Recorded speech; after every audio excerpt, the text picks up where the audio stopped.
Hey everyone, thank you for tuning in.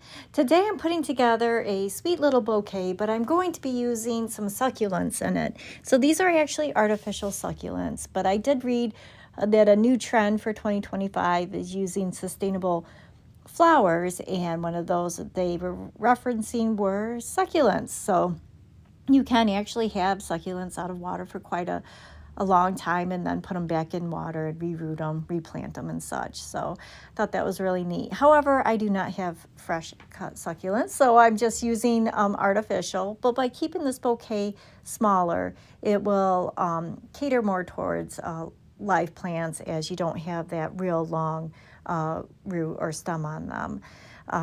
So I just started off with a few of a variety of garden roses and tighter roses. I'm sticking to neutral tones, more peaches and creams.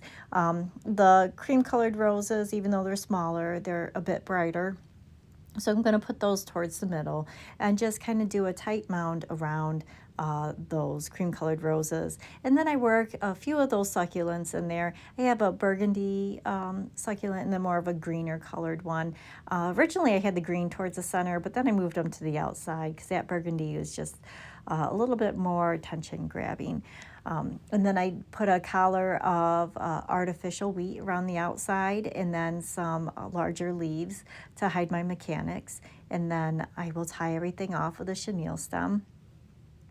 And using or doing a kind of freestyle bouquet would also work with succulent plants too, because you have that up-down ratio, and it is kind of free form, kind of a wild style to where oddly shaped or interesting textured succulent would look really nice, especially towards the center for like a free-form bouquet.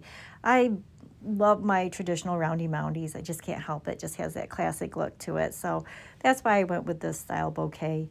And then once I have everything tied off, I'm going to measure 2 of my hands down on the stem and then clip off all the stems at that length. And then kind of smooth out the handle, take off any bumps or any stems that are sticking out. And then I'm going to wrap it in some wax floral tape.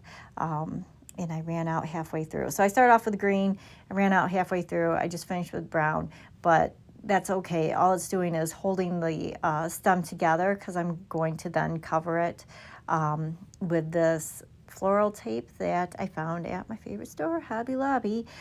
They have, actually I think it's called corsage tape. It's with the corsages. But they had a variety of different colors, and then they had glitter. They had or have gold and silver. So it's relatively inexpensive, and I've been using it in all different things. But it just kind of works the same way as wax flower tape, but you would want to put a little dab of glue at the very end to make sure that holds tight, 'cause it's not extremely sticky. So just want to put a little bit of glue to make sure that that holds. And I'm just going to work it on down the stem. If you were doing fresh flowers with this, you'd want to leave about a ½ an inch at the bottom, or an inch, depending on how long your stems are, and just tape it down to that level. And then that way you can put your bouquet into a glass with a little bit of water overnight. But there you go. It's a sweet little bouquet with some succulent flowers. Thank you so much for watching.